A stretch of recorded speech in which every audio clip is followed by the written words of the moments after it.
that saved a wretch like me.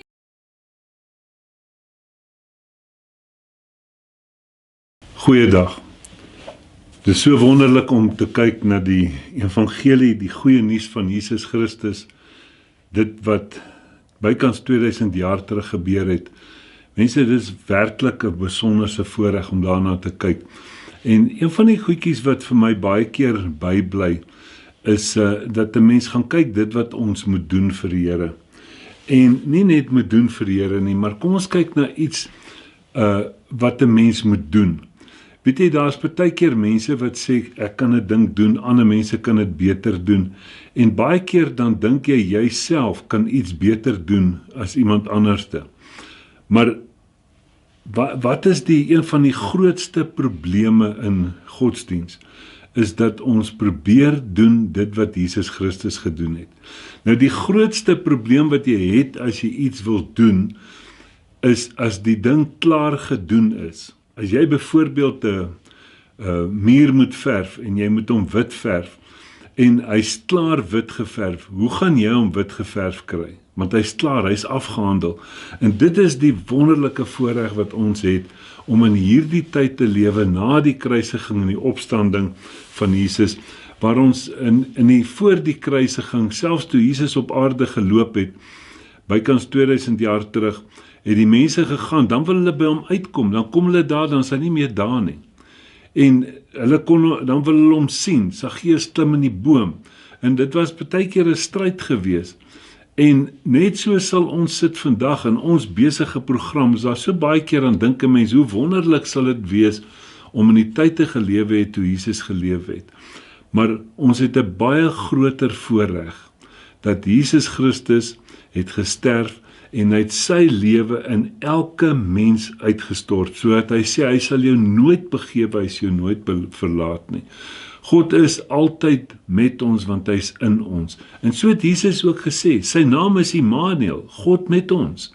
En dit is 'n fantastiese voorreg as 'n mens gaan kyk.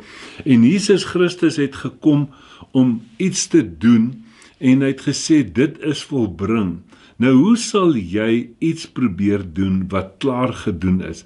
En dit is die werklikheid wat ek kyk, as ons gaan kyk na die boodskap na die kruis en die opstanding van Jesus, dan is dit asof God ons net wil sê, kom kyk van my kant af, stap bietjie na my kant toe, dan kom kyk jy bietjie deur my bril, na hierdie werklikhede wat ek gedoen het. En dan sal 'n mens sien, dat al daai werklikhede is reeds gedoen, en dit is alles uit liefde. Weet jy, die belangrikste eienskap van liefde is se demonstrasie. Hy sê, want so lief het God die wêreld gehad. Johannes 3 vers 16. Romeine 5 vers 8 sê, God het sy liefde aan ons bewys, toe ons nog sondaars was. En sien jy, liefde is 'n demonstrasie. God het dit in Christus vir ons kom demonstreer, sodat ons nie wonder nie, maar dat ons absoluut sal besef, dit is hierdie groot werklikheid. So as ons nou baie keer gaan kyk, dan sien ons, daar's 'n sekere plek in die lewe, geestelik, wat jy dink jy is, en dan is daar ook 'n plek waar jy werklik is. En dit is daardie evaluering wat 'n mens moet maak. Waar staan ek ten opsigte van die inbesitneming van al hierdie geskenke wat Jesus vir ons gegee het?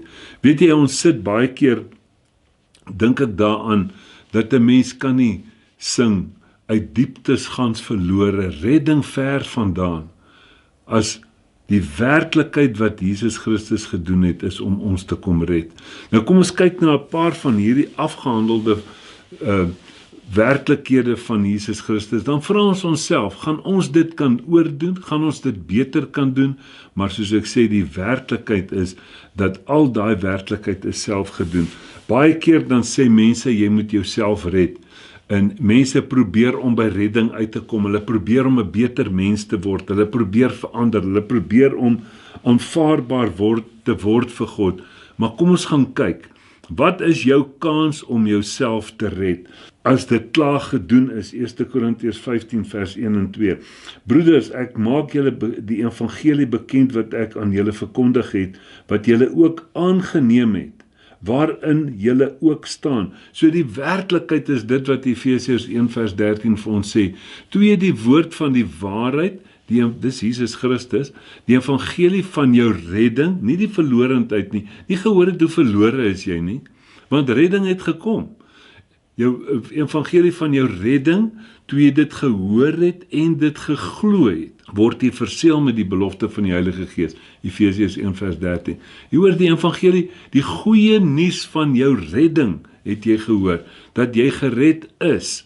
Ek wil dalk ook net sê, al hierdie werklikhede word net joune, die oomblik wat jy dit joune maak.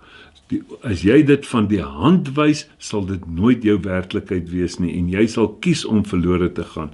Maar absoluut, om hierdie werklikhede te hoor, dit joune te maak, dit te aanvaar. Dankie Here vir dit wat U gedoen het. Ek maak dit deel van my werklikhede.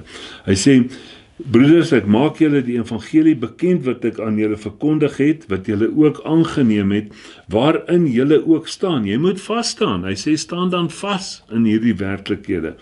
Hy sê, waardeur julle ook gered word as julle daaraan vashou op die wyse waarop ek dit aan julle verkondig het, of julle moet te vergeefs geglo het. Jy sien daar die werklikheid wat Jesus Christus vir ons kom doen het. Praat Paulus nou hiervan, en hy verduidelik vir ons hierdie werklikhede. Kom ons gaan luister, wat is dit? Hy sê, vers 14, 1 Korintiërs 15, en as Christus nie opgewek is nie, dan is ons prediking te vergeefs, en vergeefs ook julle geloof. Jou geloof is jou oortuiging. Te vergeefs jou geloof. Die enigste werklikheid na die kruis is om jou geloof, sodat elkeen wat in hom glo, nie verlore mag gaan nie. So jou geloof, hy sê dan, as Christus nie opgewek is nie, dan is ons prediking te vergeefs, en te vergeefs ook julle geloof. En dan word ons valse getuienis van God bevind, omdat ons teen God getuig het, dat hy Christus opgewek het, wat hy nie opgewek het nie, ten minste as die dode nie opgewek word nie. Want as die dode nie opgewek word nie, dan is Christus ook nie opgewek nie, as daar nie vir jou 'n hoop is nie, en dit is wat Hebreërs 11 vers 1 sê, geloof is 'n vaste vertroue op die dinge wat ons hoop, die dinge wat ons nog nie sien nie, maar ons hoop dit, ons het 'n vertroue, daarvoor, 'n expectation. Hy sê, en as Christus nie opgewek is nie, dan is julle geloof nutteloos, dan is julle nog in julle sondes. Mense, hoe verskriklik is dit as ons hierdie geskenk van redding van die hand wys. Dis baie, baie belangrik dat ons daarna moet kyk en in hierdie werklikhede moet gaan kyk. Hy sê weer eens, hy sê toe jy die woord van die waarheid, die evangelie van jou redding gehoor het. Met ander woorde, gehoor het dat jy reeds gered is. Kom ons gaan kyk gou verder. In Titus 3, ek gaan vir ons so van vers 3 aflees. Hy sê, want ons was ook vroeër onverstandig, ongehoorsaam, op 'n dwaalweg, ons was dit, verslaaf aan allerhande begeerlikhede en sinsgenot, en ons het in boosheid en afguns gelewe. Ons het, dit was die werklikheid, voor redding gekom het, was dit so. Hy sê, ons was haatlik en het mekaar gehaat, maar is hierdie kanselleringswoord. God kom in Christus en hy kanselleer jou verlede. Hy sê, maar toe die goedertierenheid van God ons verlosser en sy liefde tot die mens verskyn het, nie op grond van die werke van geregtigheid wat ons gedoen het nie, maar na sy groot barmhartigheid het hy ons gered. Hy het ons gered. Mense, dit is so belangrik. As jy gered is, kan jy nie weer gered word nie. As jy gered is, dan is jy gered. Hy sê, het hy ons gered, nou ons sluit almal in, sluit alle mense in. Het almal dit aanvaar? Nee. En dit is hoekom ons hierdie woord bring, is dat mense hierdie werklikheid, want hy sê, Romeine 10 vers 17, geloof kom deur die gehoor en gehoor deur die woord van God.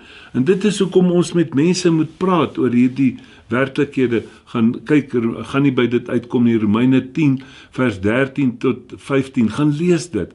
As ons wat die antwoord het, nie met mense praat nie, hoe sal hulle die antwoord hê? Hy sê, het hy ons gered deur die bad van die wedergeboorte en die vernuwing deur die Heilige Gees. Ons sal nou net weer 'n bietjie meer oor dit sê. Wat hy ryklik, jy sien nog nie jou deel nie. Jou deel is net om te aanvaar wat hy ryklik uitgestort het op ons deur Jesus Christus ons verlosser, sodat ons geregverdig deur sy genade erfgename kan word ooreenkomstig die hoop van die ewige lewe, die verwagting wat ons het. Mense, sien jy daar, jy's nie in die prentjie daar nie, jy's buite die prentjie, want dit is absoluut hierdie geskenke wat God vir ons kom gee het.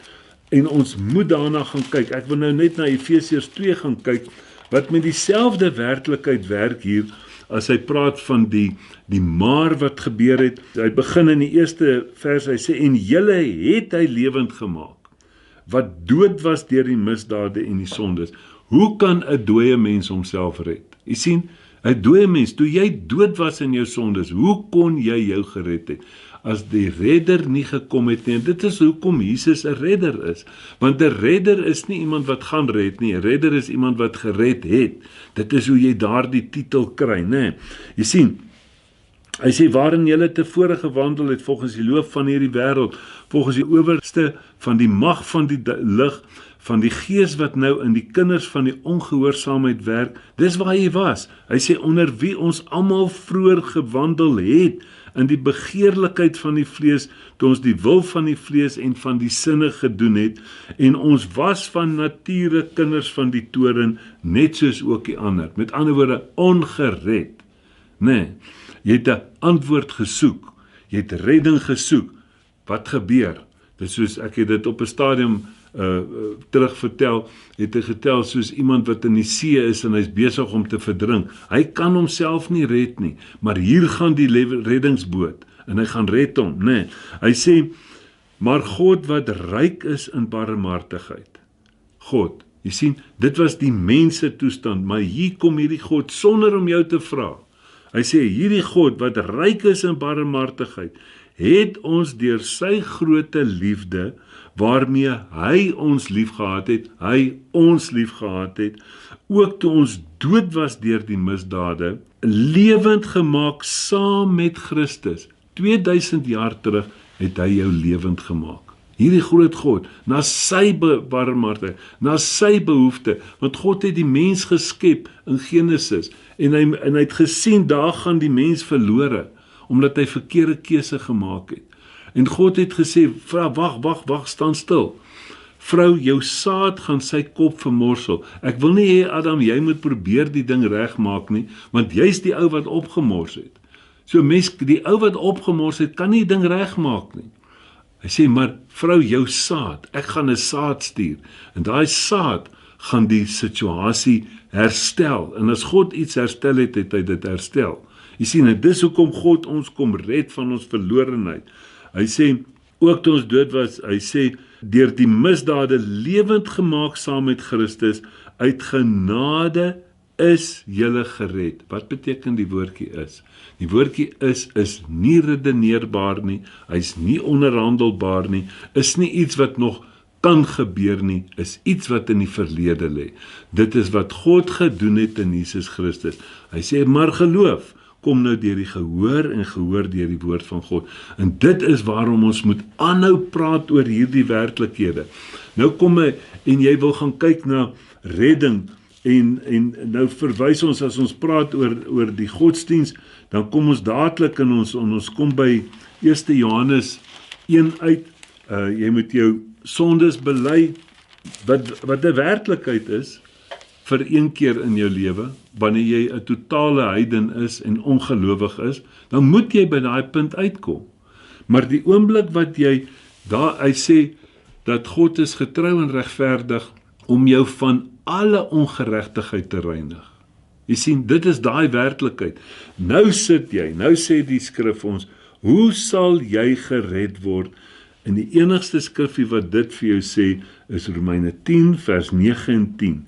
As jy met jou mond die Here Jesus bely, en met jou hart glo, dat God hom uit die dode opgewek het, sal jy gered word.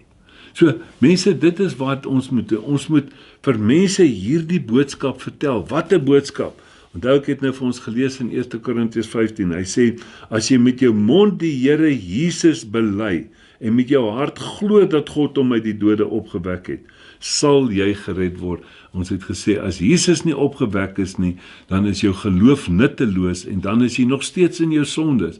Maar hy is opgewek. Jy sien die wonderlike van hierdie boodskap. Dis 'n afgehandelde werk, dis gedoen nie deur jouself nie, maar deur God. Toe jy nie eers daarna gesoek het nie, het God daardie werklikheid gevat en hy het dit in elke mens se hart uitgestort. Hoor mooi die volgende vers, herhaal hy dit. Hy sê, want met die hart glo ons tot geregtigheid en met die mond bely ons tot redding. Met die hart glo ons tot geregtigheid en met die mond bely ons tot redding. Hoe sal enige iemand by redding uitkom? Net om Jesus Christus te bely. En jy wat daardie werklikhede reeds joune gemaak het, en daar kom 'n situasie in jou, en jy sien hierdie situasie is nou besig om my in te sluk. Hoe word jy gered van jou situasie? Ons het elke dag situasies wat op ons pad kom.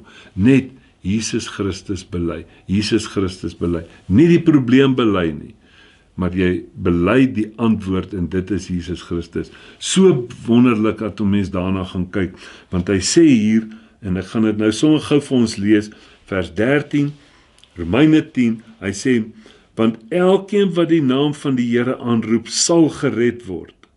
Maar hy sê nou, is daar soveel mense wat smag na hierdie werklikheid van redding.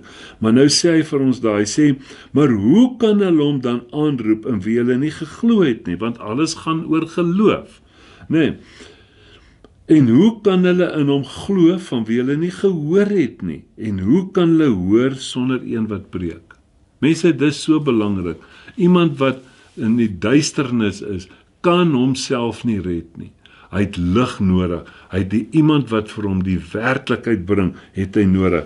Hy gaan verder, dan sê skrif hier, en hoe kan hulle preek as hulle nie gestuur word nie? Soos geskrywe is, hoe lieflik is die voete van die wat die evangelie van vrede verkondig, wat die evangelie van die goeie verkondig. Evangelie beteken die goeie nuus.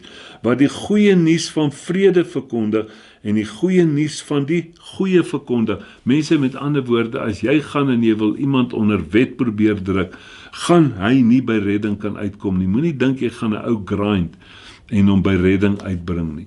As jy 'n boodskap van veroordeling gaan lees 2 Korintiërs 3, dan sien jy, as jy met 'n boodskap van veroordeling kom, gaan daai mense nie by redding kan uitkom nie, want hulle moet absoluut hierdie werklikheid weer hê, die evangelie van vrede, die evangelie van die goeie, is dit wat elke mens by redding sal uitbring. Mense, baie, baie belangrik, as ons gaan kyk na verlossing, dan is daar so baie mense wat hulle self probeer verlos. Maar kan jy jouself verlos? Want verlossing is iets wat God vir Jesus Christus gegee het. En dit is daardie werklikheid, dat geen mens gaan homself kan verlos nie. Jy weet, daar aan die kruis hang die sondaars langs Jesus. En hulle sê vir Jesus, verlos jouself, en sommer vir ons ook. Jy sien, die mens het altyd in die natuurlike instant, sommer net so vinnige tydelike verlossing nodig, en dan sal hy nou maar ernstig weer 'n skiem uitwerk. Maar Jesus Christus hang daar tussen hulle, en hy het 'n ewige verlossing. Gaan lees maar, dit staan in Hebreërs 9, sê dit 'n paar plekke, vers 12, 13, herhaal hy dit 'n paar keer daar, dat hy het gekom om vir ons 'n ewige verlossing teweeggebring.